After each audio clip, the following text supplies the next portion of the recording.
Hey guys, Blake Fitzpatrick here, owner of Sunshine Movers. Today I am with Dane Desantis, owner of Hallmark Business Brokers. And in this podcast, we will discuss buying and selling businesses and what that process looks like.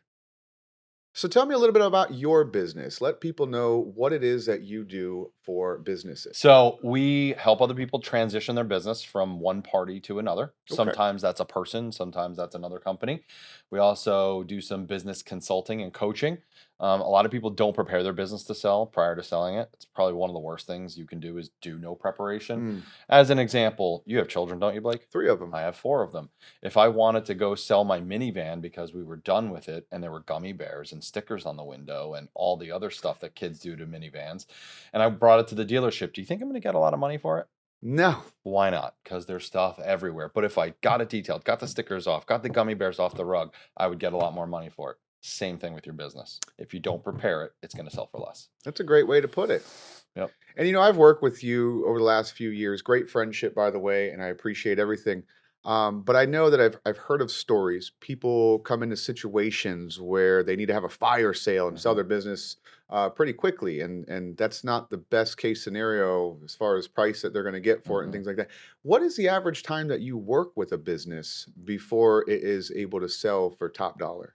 I want somebody 18 to 24 months before they actually want to sell. Ideally, it's 36 months, right? Because I really want to work with them for 2 years, and it generally takes anywhere between 9 to 12 months to sell a business. And what happens throughout that process for those 2 to 3 years? There are so many people that when you are in your business as long as you have been, and generally when somebody's looking to sell a business, they're going to have owned it for 7 years on average. Yeah. You do things the same way all the time. Mm. But if I don't know anything about your business, I don't know anything about moving, but I bet you I can look at your business and make your business more efficient. I'm not going to make you a better mover. I'm going to make you a better business owner, as an example, right? So that goes from employees, which you do a phenomenal job with your Thank employees. you. Like, if anybody wants to learn how to treat their employees, just talk to Blake. I mean, Blake goes above and beyond in good ways. And Blake, I've used your company now 3 times to move. And every single time, every single one of your employees have been top notch. Sir, ma'am, yes, we can do this, we can do that. I mean, I had one of your guys literally sweeping my garage out, which I didn't ask him to do. He just took it upon himself to do it. Did you put that in the Google review? I might have. That's a good one. I might Should have been a good picture too. There was 11. You know that Google review has been seen by 1,100 people. I love that. 1,100 views by that Google review. Wow. So I did not know that. Thank you. yes, I get an update like 3 times, like every 2-3 weeks. It was 500, then 1,100. I wouldn't be surprised if it's at 1,500. I love it. I love it. Somebody's doing their job because we are being seen. The Google reviews are getting hit. I love it. But I wanted to touch point on, so you mentioned 2 to 3 years before the business is prepared to sell. Well, I can tell you, I have been working with you as a friend and as a business coach. I don't have any intention to sell my company in 2 to 3 years, but yet I still work with you because you do help me see things in a different light. But it's also better to put my business in order as if it was going for sale. And you do that with other companies as well, regardless whether they're going to sell tomorrow, the next year, 10 years down the road, or maybe they don't even plan on selling their business, but they want it to be set up in case it ever needed to, or just to be more valuable. Yeah, both of those things. So the way I explain it to people is, let's say right now I sat down across the table from you and said, Blake, I want to buy your business. And I have a check that has $5 million on it. I'm going to say, Blake, I need about 90 to 120 days to determine if your business is actually worth $5 million and that you can cash that check.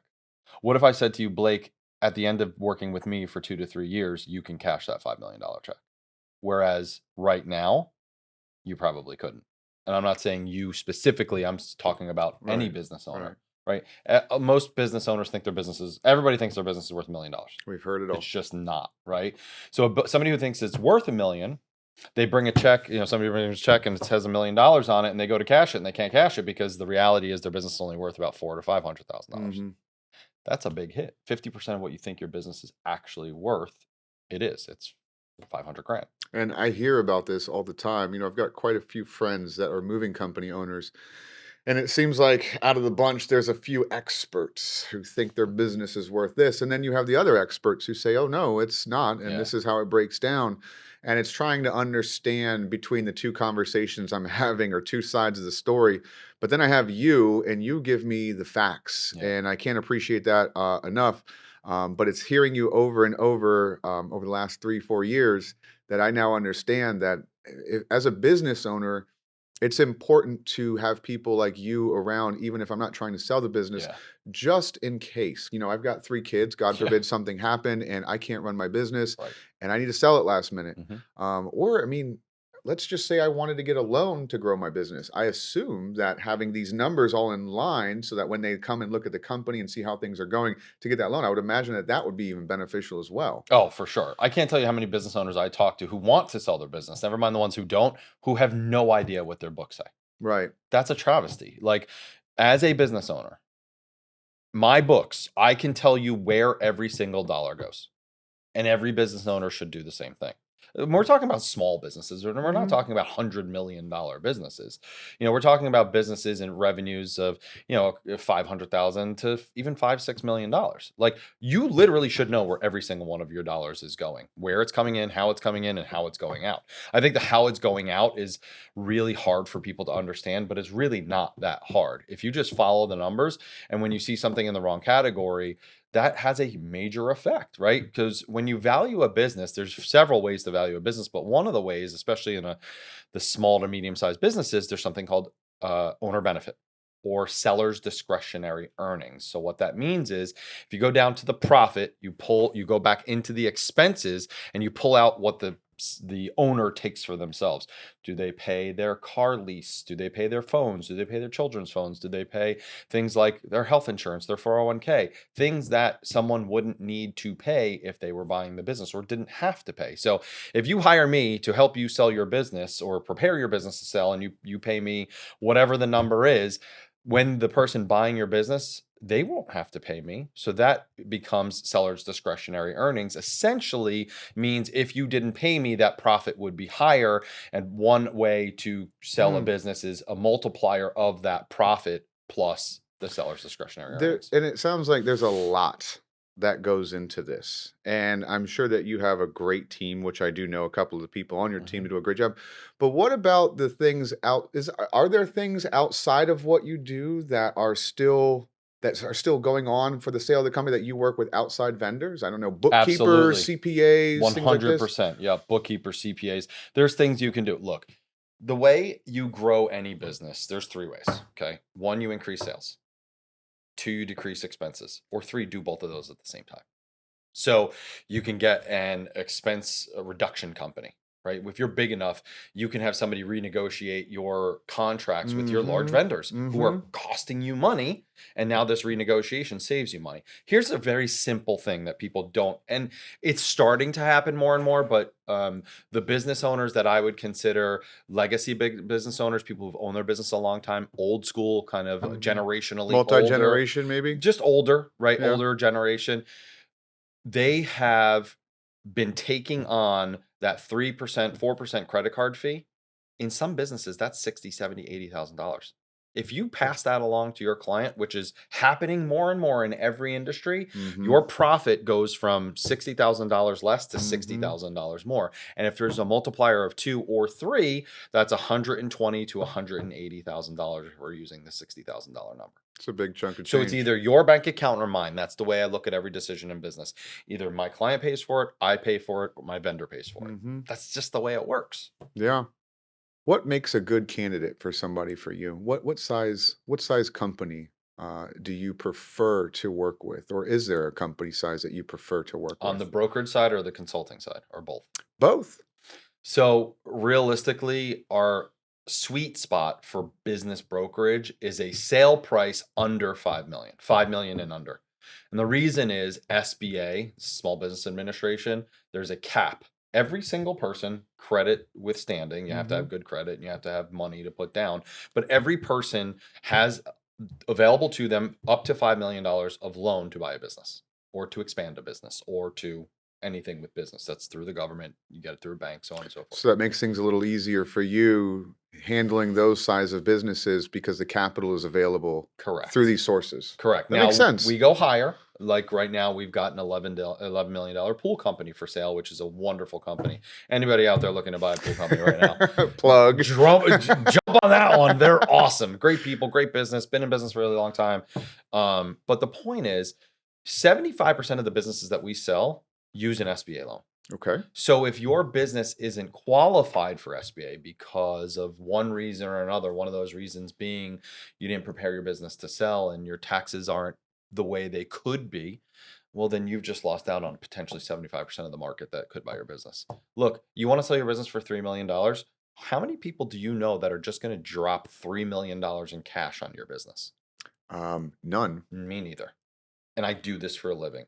Most people are not going to use their own money, especially in that amount, to buy a business. Speaking of which, because we talk a lot and I learn a lot. I've actually learned something sitting right here with you, and we've had hundreds of conversations in the past. I just watched your face. I saw you learn something. I don't stop learning things from you as I'm sitting. So I have a question, and I know a little bit, and maybe you can fill me in while filling in, the rest of the people watching this.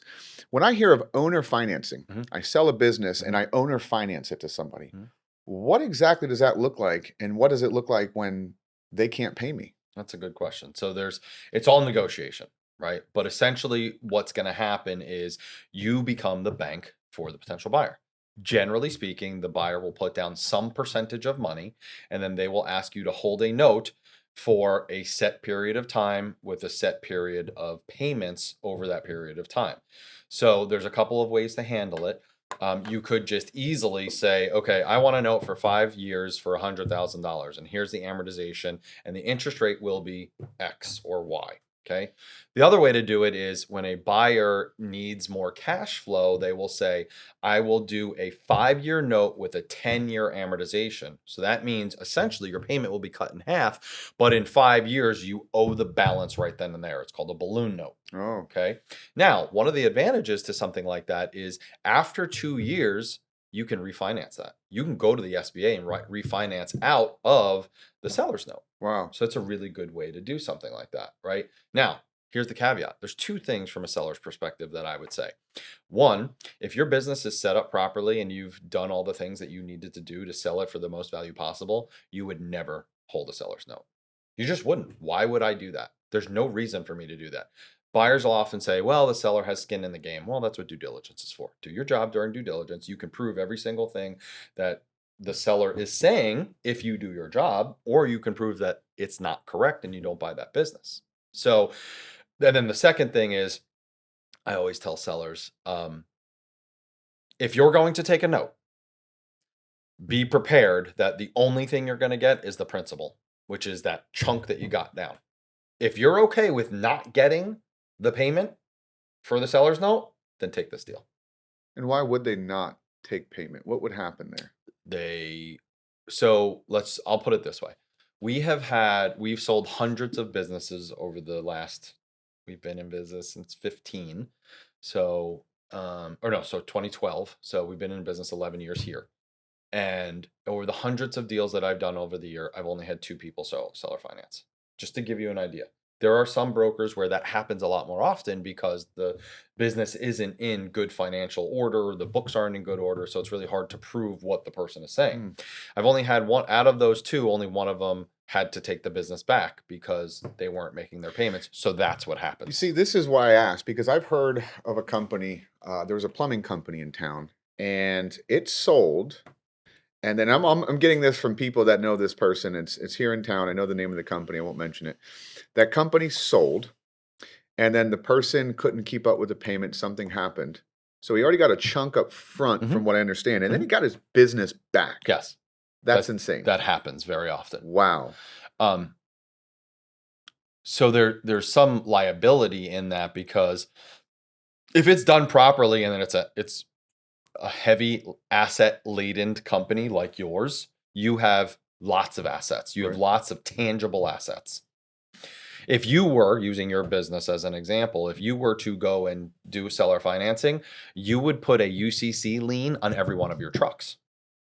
So then that person couldn't go sell the truck without you releasing the lien. So when you take the business back, yes, the reputation may have been hurt. That's what I think. But now I didn't think of that part. Right.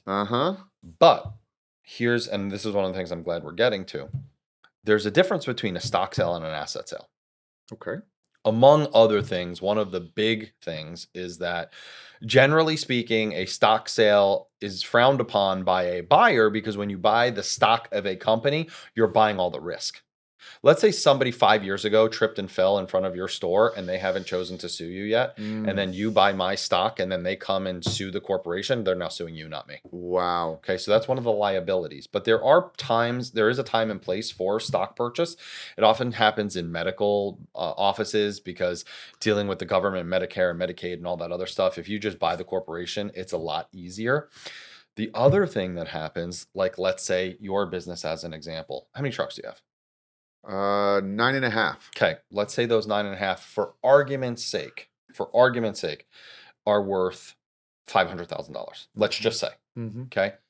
If I buy the asset of your company, which is I'm not buying Sunshine Movers, Florida, Sarasota Sunshine Movers, Florida, INC, if that was your corporation name. I'm buying the assets that that corporation owns, which one of those assets is Sunshine Movers, because you probably DBA that, if I had to guess. I don't know. Did. Okay. So I'm buying the DBA along with all the other things. Do you know what I have to pay that I don't have to pay when I buy stock? What's that? Sales tax on all of the vehicles I'm buying. So now I have to pay 7% sales tax on $500,000 worth of vehicles. Wow. Yep. Never thought about that. I know. You buy a company, you buy the trucks, you pay sales tax. Yep. Wow. Yep. And you paid sales tax when you bought them, I did. right? And now the person buying them has to pay sales tax. Now, there's other more complicated things like depreciation. When you buy assets, you can depreciate things. If you buy the stock, you can't depreciate it because it's already been depreciated. And then you get into other CPA type, tax type things like amortization. I mean, we talked about depreciation already. There's other things about how the purchase price is allocated and what taxes are paid by the seller upon selling the business. And generally, a business is broken down into 4 things. You've got goodwill, which is also called blue sky. You have the non-compete of the seller.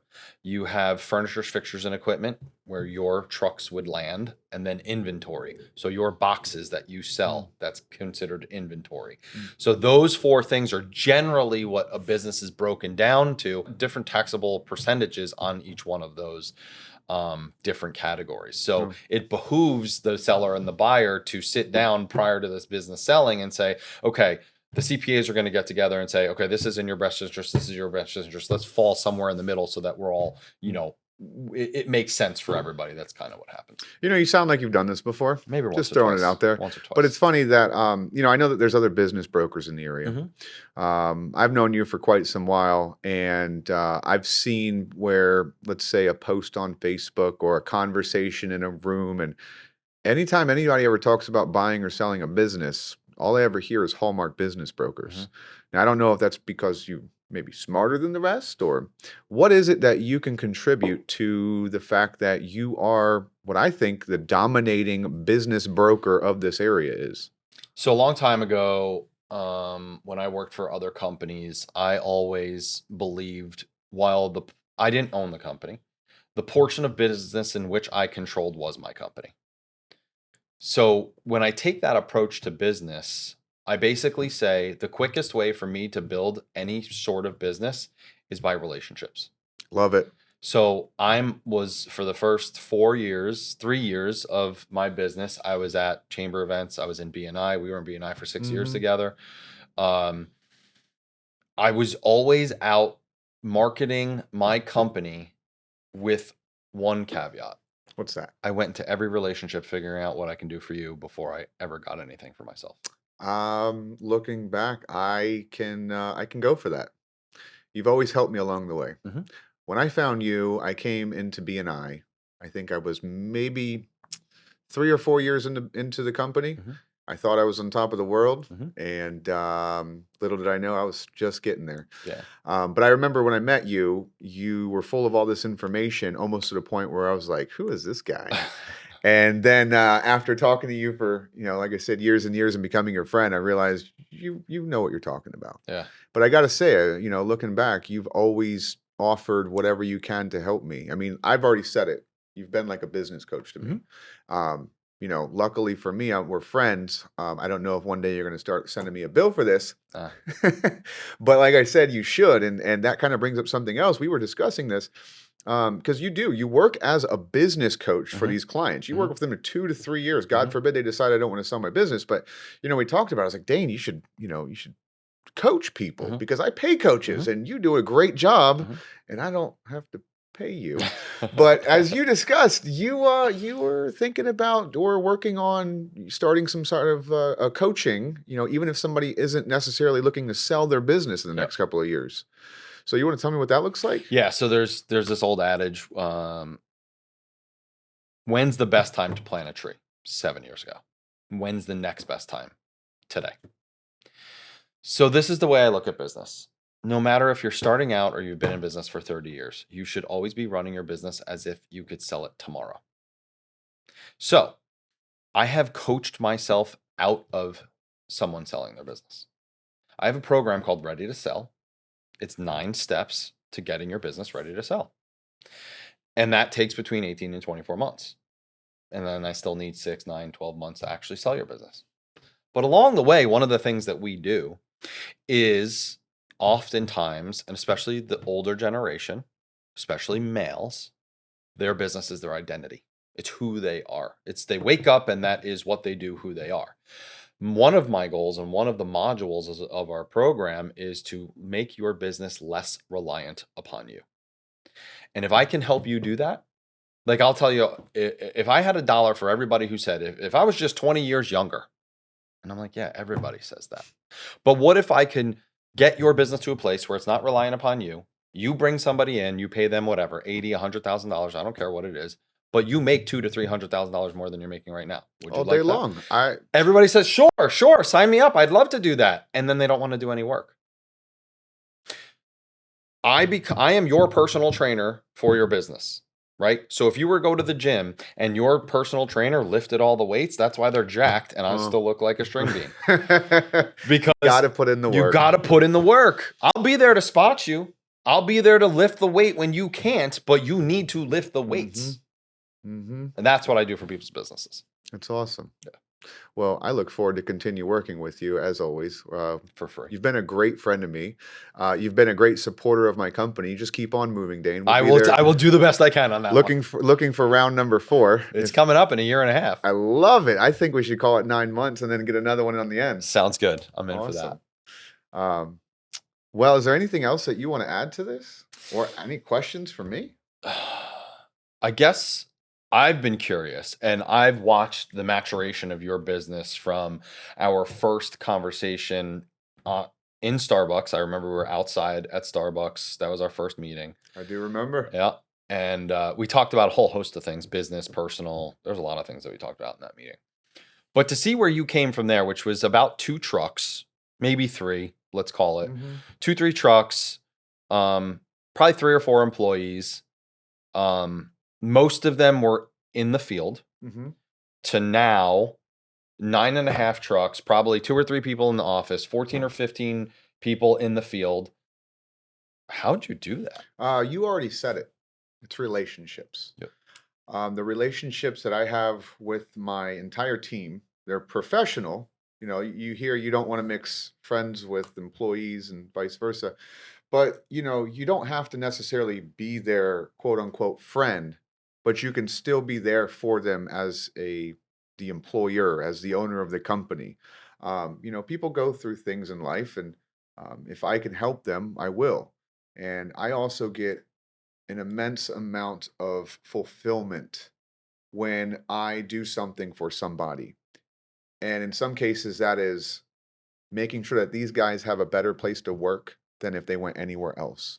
So knowing that I'm giving them the best atmosphere, the best work environment, to me, that is who I am. And I take a lot of pride in it. For example, if there are issues, and we've had issues in the past, luckily we never let them affect our quality of work as we only have 5-star reviews. But we've had issues in the past, and they bother me a lot. So if maybe we hired a couple of guys that started out great, but then things started to go sour and they can become like cancer. A bad attitude over here will affect everybody over there. And a lot of companies won't even pick up on that or even care about that. They say, come to work, do your job, go home, have a nice day, get out of my office. I don't look at it like that. I think that everybody deserves to have a good work environment. So if there's somebody that comes along with, say, a bad attitude or something like that, I'm going to try to rectify it. First, it starts right here.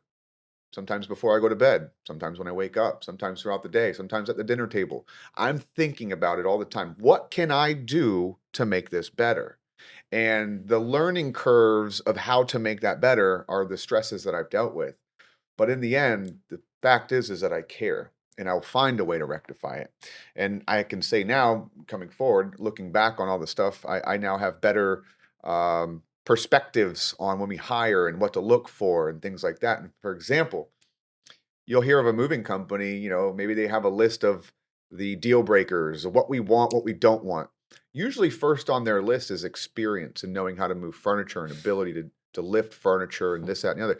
Number one on my list, and this is written in our processes, in our forms, number one on my list is attitude, is how do they come off? How do they sound? Could you have a conversation with them? Because when we're in a customer's house, touching every single thing that they own, it's important that they feel comfortable with our guys in their house. How would you feel if you have random strangers come into your house and make comments that make you worry about even having them in your house to begin with? Maybe you're moving on a weekend and your children are in the house. That's normal. Well, we want them to feel comfortable. Getting a background check and making sure that all that's good. That's one part of it. Of course, we cover that. But I want to make sure that they can talk to a customer and that a customer is going to feel comfortable with them in the house. So that's part of our hiring process. But you asked, how do we have this culture? How do we have the guys are always happy? We care about them. And I like to think of strings attached to things, right? I want the best for my customer. Well, what does that look like? Well, it looks like making sure that when they call the office that they have sincere, compassionate people answer the phone. They're actually going to listen to them and that they're not just a number. That's a start. We also want to make sure that the guys are going to be happy when they go in the home. They're going to be wanting to give their all, take care of the client. Well, that comes with strings attached. They need to want to work here. They need to have something to keep them attracted here. Because if we were just another company and they go out to a customers, it's no big deal if something goes wrong because they'll just go on to the next company. Well, they don't want to leave here because we take care of them and we care about them. Remember, strings attached. I know it's important. We have quarterly block parties or whatever we can for our employees' appreciation days. When we're doing well, it goes back to the guys. If we have a good month, I'm going to do something for my guys. Same thing with my office. And it's all about relationships. I cannot say enough. Relationships are not just with your customers, but they're with your employees. I'll tell you this, if I'm in the grocery store and I'm buying groceries and there's a stranger behind me, I'm thinking about the relationship with her too. Like if there's a conversation that comes up and something about anything, like whatever, anywhere I go, if I can do something nice for people and potentially create a relationship, I'm building my business. I'm building my life. Relationships are what life is all about. Not just work, but at home, but out in public. So I look at everything as relationships. The more relationships that I create and I make strength in those relationships, the bigger life is. That's just not money. That's just life in general. It's well-being. Like my relationship with you, even though we get busy sometimes we jump on a call. I'll tell you right now, I know I've called you times and I could tell you were busy, but you made time for me, and you've called me and I was busy and I made time for you because this is an important relationship. Absolutely.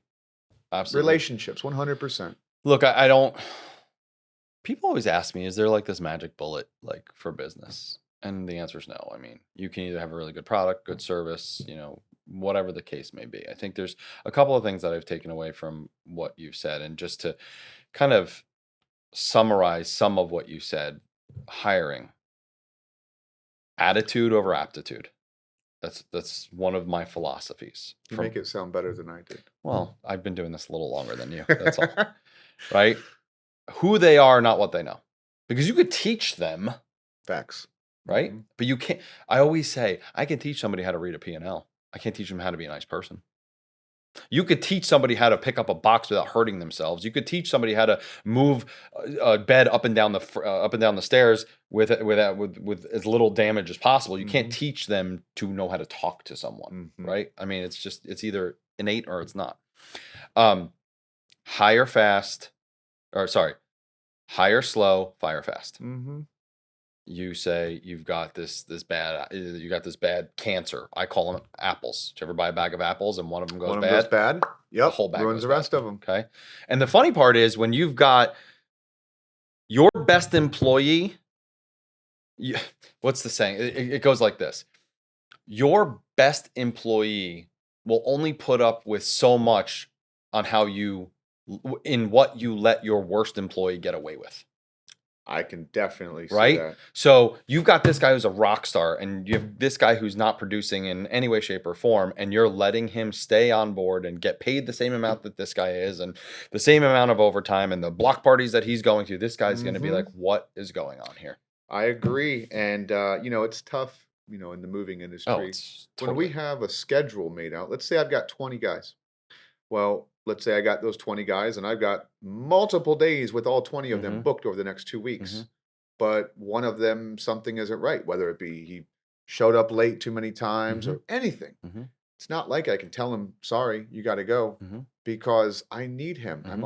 I've already scheduled him. Mm-hmm. But this is where we have to come up with a solution.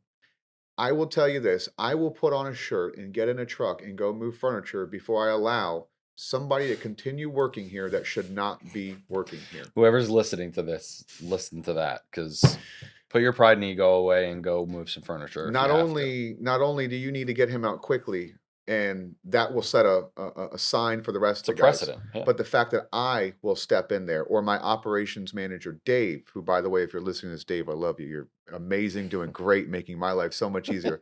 But if Dave, and this has happened, if something happens, Dave will go out. That shows the guys that we're there for them. For sure. And it's not just, let's just be clear here. I don't have any issues with cancerous employees. We have a waiting list of people that want to work with Sunshine Movers after it's been published about all the stuff that Mm-hmm. we've done, and we got our Mm-hmm. awards for best of the best Mm-hmm. moving company to work for last year. But when I did deal with this, I've learned a lot, and that's kind of what I'm sharing right now. Um, but even today, customers sometimes, and I'm not saying that they do it on purpose, but they'll misrepresent their move. It's Yeah. like when they're on the phone, they want to get a low estimate. So Yeah. they're saying things like it's not that big Yeah. or it's just a couple of items. And we have ways of making sure to keep this from happening. But every now and so often, a surprise will come up. The guys will get there and the customer will say, yeah, we were supposed to sell those couple of bedroom sets, but they're going to go. Sometimes there are reasons why we need to send guys out. Well, we don't have guys that just send out. Yeah. Movers don't just sit there waiting, ready to go. It's not like a fire. It's not like a fire department where they're jumping down a pole. We've got a move schedule. Right, Go, right, go, go. right. Nothing like that. But we'll still go out. Dave will go out. I'll go out. I've seen times where the ladies have gone out. My wife has gone out Yeah. on moves, to help pack and stuff on emergencies that weren't ready. But it's when the guys see that, they appreciate. They know we've got their back. And we're not going to let our guys work a 12-hour day if they don't have to. Yeah. I mean, for all I know, I'm going to walk out of this podcast and get a phone call and says, Blake, it's not going to happen, but I'm just saying. And I would go. I will put on my shorts and I will go help my guys because they need it. Right. And it's more than that. Remember, strings attached to everything. I don't want them working a long day today because then what's that going to do to my customer tomorrow? For real. I care so much about my customer that all these strings are attached to everything in my business. And I know that all those strings make a difference. Mm-hmm. Where one moving company might just say, well, I'm going to take care of my client. I'm going to call him. I'm going to do all this stuff. I have to do everything for my client. Make sure that the guys are happy. Make sure that the office is doing their job appropriately. Making sure that we're listening in for any potential surprises.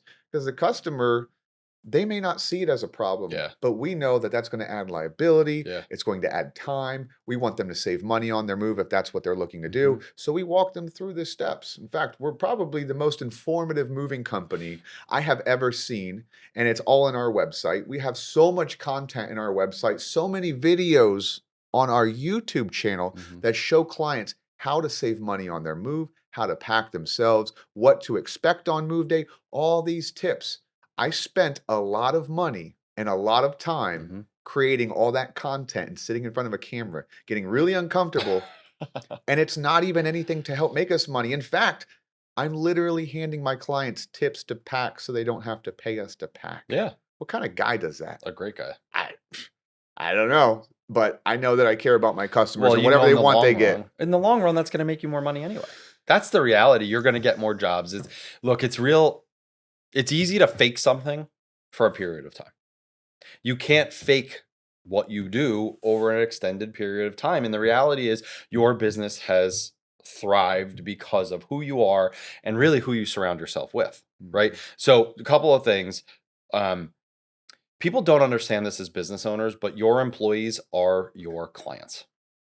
We always focus on the external client. I want to make my external client happy. If you have employees that aren't happy, your clients aren't going to be happy. Oh, facts. So your internal client, your employee, is really number one. Okay. The other thing that's so vitally important for business, and I know you subscribe to it because we've talked about it before. And I don't want to sit here and bash marketing, but marketing is extremely informal. Okay. The way I look at how to grow a business effectively is by creating referral partners. And we've talked about some of the referral partners that you have that have just really helped your business grow.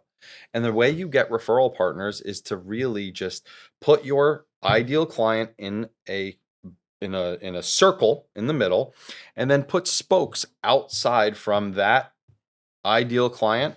And in the life cycle of that ideal client, who are the other types of businesses, or what are the other types of businesses that come in contact with that ideal client on a daily basis?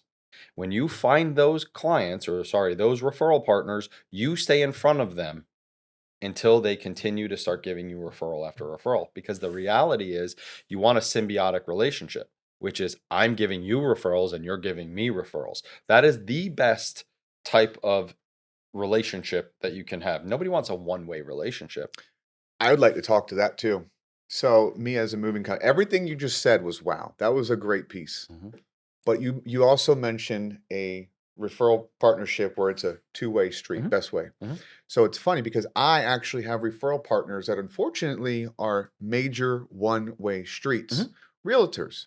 I can never refer a realtor because by the time the client, the customer reaches out to us, they're already past that process. They already got the house listed. Most likely, usually, is coming to a sale at some point, and that's when they start calling us. I don't have anywhere to refer a realtor. So instead, and I love telling people about this, if you have a one-way street, think about what I have to send that appreciation right back up the road. And this is why we do things for realtors that other moving companies don't. And if any moving company is listening right now, go ahead and turn this podcast off. You do not want to listen to what I'm about to say. So what I do for realtors, I recognize that it is a one-way street. So I do everything in my power to make a package deal for them. I want to make sure that their client is so taken care of that the client goes back to the realtor and says, thank you so much.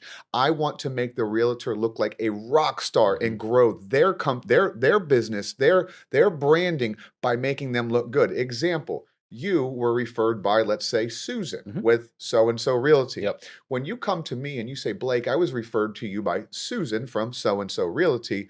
I would love to use your services. I heard great things about you.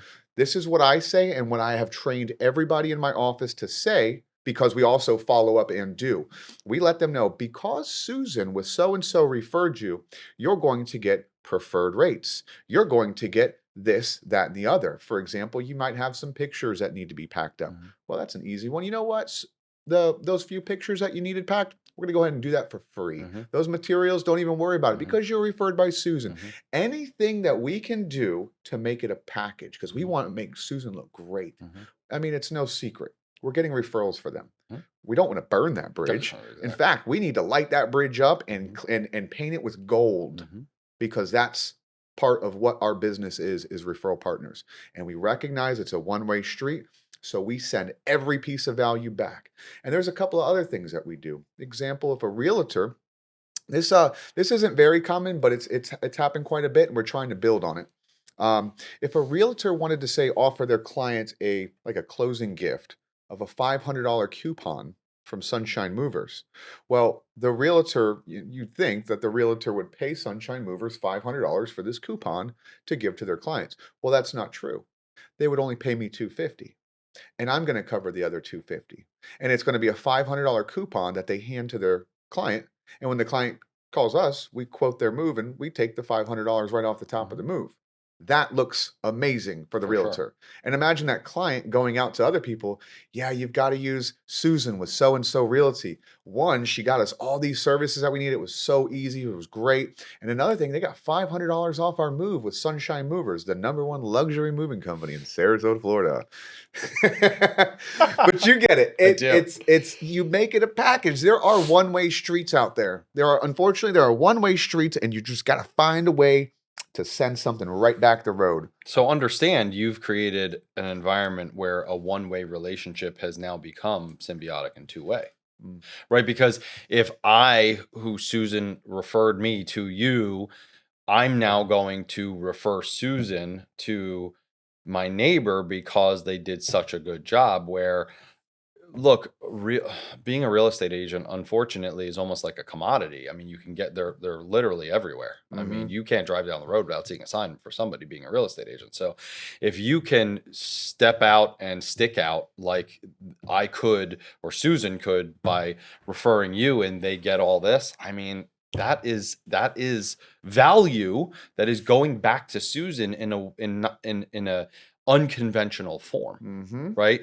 I've never heard of anybody doing what you do. That's awesome. How to stand out among the crowd. We were just talking about this. As a realtor, there is so much competition here in Sarasota that you have to find ways to stand out in the crowd. For some, this might be having really cool Facebook posts and YouTube videos. For some, it may be because they are in certain circles of influence in the area. Sure. I've seen a lot of successful realtors successful because they speak the speak Sure. in these circles, and they have high-end clientele. Yeah. Well, I've noticed quite a few really good realtors that stand out, and it's because they have every single thing for their client. There is one thing that I noticed is a common denominator between these types of realtors. It's compassion and caring. They care about their clients, so they make sure that they have all the services that that client will need, whether it be the painter to paint the old house or the new house, whether it be a handyman, whether it be a contractor, whether it be the #1 luxury moving company in Sarasota, Florida, Sunshine Movers. Whatever it is, by having these things for the client, it's not because they thought to themselves, and maybe some do, but I don't think it's not because they thought, well, if I've got all these services for my client, it's going to make me look good and I'm going to sell more houses. No, it's because as they started selling houses, their clients needed help with certain things. So they would go out and find them for them. And now they have their referral partners that they refer to their clients. Compassionate realtors. It's not a big wonder why that we work with so many of these. We are compassionate. We care about our clients. We're finding all these realtors that want to sign up and have a great moving company to refer to their clients, so they become our referred partners. We're both compassionate. We're making it work together. Like attracts like. Yeah. You don't, if you're a compassionate person, you're not going to attract somebody who's not. It's like the stuff that Superman kryptonite. It's like kryptonite. Like when I can tell right away when I am in a room or when I am on a call, right? I have sellers and buyers. I can tell if a deal is going to go through or not, even on the first call, because I know the seller, because I've worked with them a lot, and then I'm building a relationship with the buyer. And if the seller is very compassionate, they're very relationship driven, and the seller is transactional, it's never going to work. Or, the buyer's transactional, it's not going to work. I know it's not going to work.